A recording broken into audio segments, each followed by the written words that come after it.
Bonjour et bienvenue dans Itinérance, notre émission de reportage qui explore 20 ans d'action pour l'eau en Anse-Frémur. Nous sommes aujourd'hui à Saint-Brieuc où nous allons rencontrer Bruno Le Breton qui est chef de la MISEN, la mission interservice de l'eau et de la nature pour la DTTM des Côtes-d'Armor, et Anne Leget qui est coordinatrice du SAGE Anse-Frémur. Bonjour Bruno. Bonjour Roxane. Bonjour Anne. Bonjour Roxane.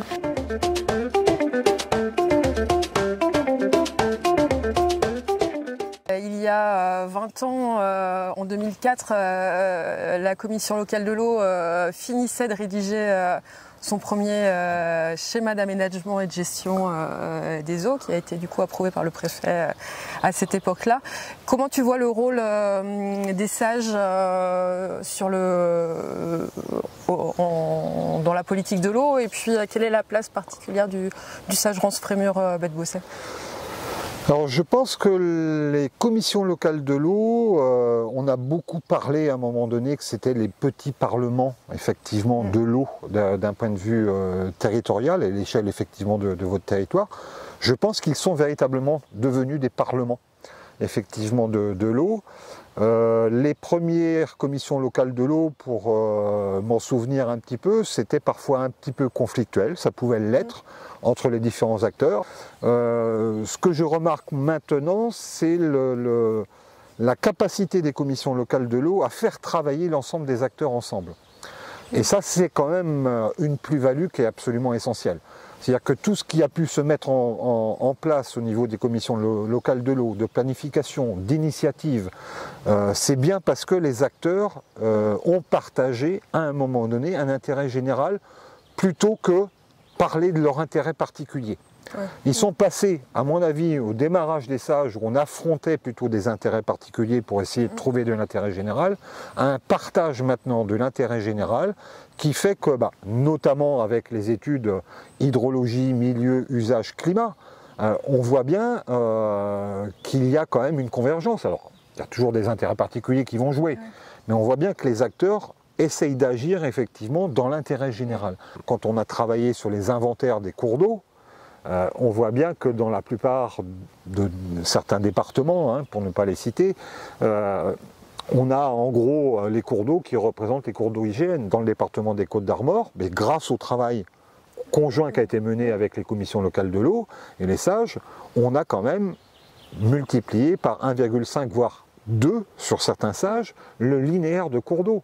Et vous prenez la carte des Côtes-d'Armor en termes de cartographie des cours d'eau et vous regardez par rapport à d'autres départements, on voit bien qu'il y a bien eu une ambition, là aussi, se dire c'est bien le partage de la connaissance sur des éléments qui sont techniques, scientifiques, qui vont nous permettre effectivement de faire avancer.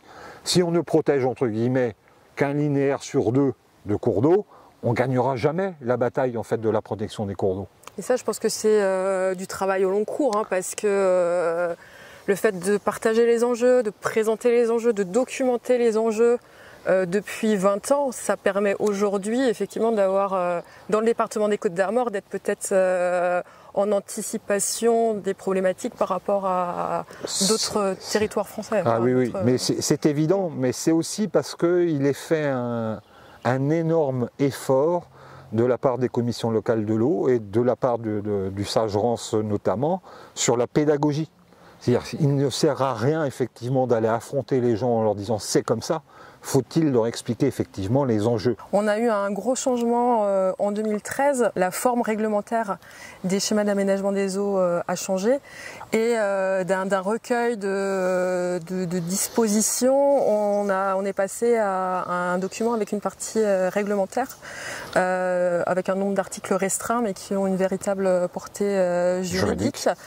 On voit aujourd'hui qu'il y a différents zonages réglementaires qui se mettent en place sur le territoire pour protéger des enjeux particuliers, notamment les enjeux eau potable. Est-ce que l'apport de la réglementation est important pour atteindre le bon état des masses d'eau, pour relever les enjeux auxquels on fait face sur le territoire?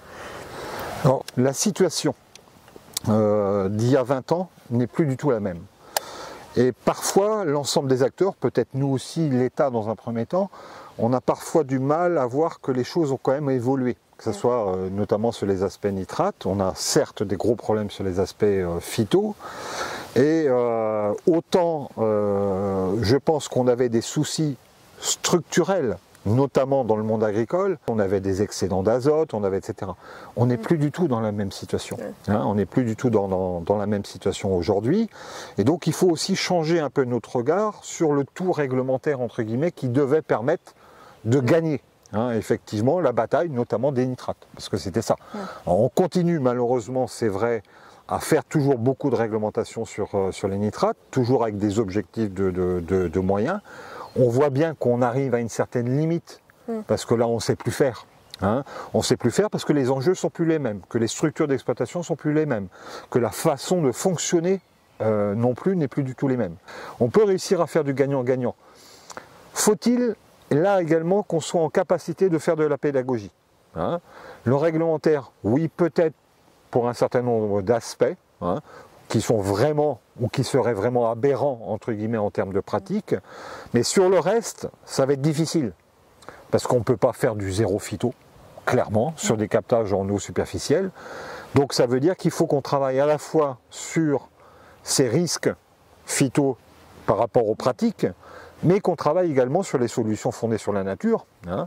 Et là, travailler sur les solutions fondées sur la nature, si on ne fait pas preuve de pédagogie, je vois mal comment est-ce qu'on pourrait imposer la remise en herbe de certaines zones, refaire du talus dans d'autres endroits, voilà. C'est-à-dire qu'il va falloir qu'on passe de toute façon par une phase de pédagogie. La difficulté qu'on a, c'est qu'on a habitué, malheureusement sans doute, le monde agricole, et même nous, État, à réglementer. D'accord ? Et je pense qu'il faut notamment, et c'est ce qu'on essaye de faire dans les Côtes d'Armor, trouver le compromis entre l'action volontaire, effectivement, laisser peut-être un petit peu de temps aux actions volontaires, mais en encadrant quand même les objectifs qu'on se fixe. Et là où on a sans doute changé collectivement d'ambition, c'est que plutôt que d'avoir des objectifs collectifs, entre guillemets, c'est que chaque exploitant agricole ou chaque acteur se regarde lui-même et ait des objectifs individuels. Le défi, c'est de réussir à faire prendre conscience à tout un chacun en fait des enjeux et faire en sorte que chacun passe à l'action à son niveau. Et c'est vrai que on voit que c'est pas si simple que ça. Alors c'est obligatoirement compliqué parce que derrière il y a des personnes qui vivent d'un métier et qui doivent pouvoir continuer à en vivre. Ils ont des contraintes économiques, ils ont des contraintes sociales, donc il faut en tenir compte. Il ne faut pas les nier, surtout pas.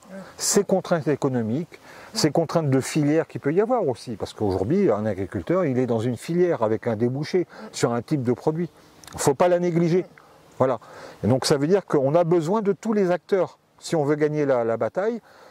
Et c'est sans doute ce qui peut-être en train de changer aujourd'hui, c'est que les acteurs de la filière qui étaient relativement peu présents dans les actions à mettre en œuvre dans le monde agricole sont aujourd'hui un petit peu plus présents parce que commercialement aussi, ils ont besoin vis-à-vis du consommateur de prouver que leur méthode de production, que le produit qu'ils vont commercialiser est quand même de meilleure qualité que celui qu'ils commercialisaient il y a 5 ans, il y a 10 ans et que ça répond là aussi à des objectifs sociétaux.